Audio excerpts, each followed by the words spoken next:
Air India show Karnataka के बेंगलुरु में चल रहा है।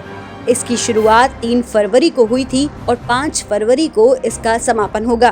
3 दिनों के इस इवेंट में रक्षा मंत्री राजनाथ सिंह भी पहुंचे और अब तक कई विमानों ने यहां पर करतब दिखाए। बेंगलुरु में स्टार्टअप मंथन में रक्षा मंत्री राजनाथ सिंह पहुंचे और यहां उन्होंने कहा कि ये कार्यक्रम कोरोना के बाद हमारी क्षमता को आगे बढ़ाने में मदद करेगा। राजनाथ सिंह ने कहा कि स्टार्टअप मंथन 3 प्रमुख स्तंभों पर आधारित है: simplification and handling, funding and incentive और इंडस्ट्री एकेडमी ऑफ पार्टनरशिप पर। Startup India was based on 3 major pillars. First, simplification and handholding. Second, funding and incentives.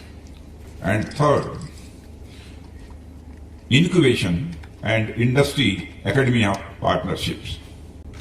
जो बात मुझे टच की जब मैं chief of defence staff general Bipin Rawat ji से बात कर रहा था, उन्होंने भी अपनी चिंता व्यक्त की कि हमारे आईडेक्स स्टार्टअप्स जो हैं उनको जो अमाउंट मिलता है वो मुझे भी पहले भी लग रहा था कि तो कम है।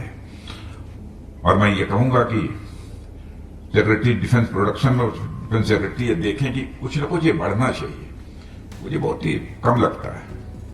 रक्षा मंत्री राजनाथ सिंह ने कर्नाटक की राजधानी बेंगलुरु में एयर इंडिया 2021 के तहत आयोजित किए गए स्टार्टअप मैराथन में हिस्सा लिया।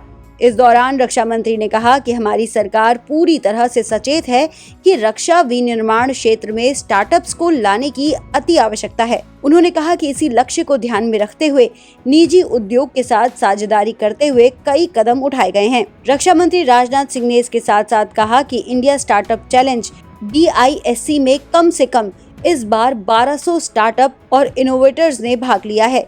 इनमें से 60 स्टार्टअप्स DISC चुनौतियों के तहत 30 तकनीकी क्षेत्रों में हैं। रक्षा मंत्री ने इस दौरान कहा कि कम से कम 45 MSMEs क्षेत्र से व्यापारियों ने हिस्सा लिया, जिन्हें पहले ही कम से कम 203 करोड़ के ऑर्डर मिले हैं। इसके साथ ही उन्होंने कहा कि फंड स्कीम के जरिए 384 स्टार्टअप्स ने 4500 करोड़ रुपए का निवेश किया है।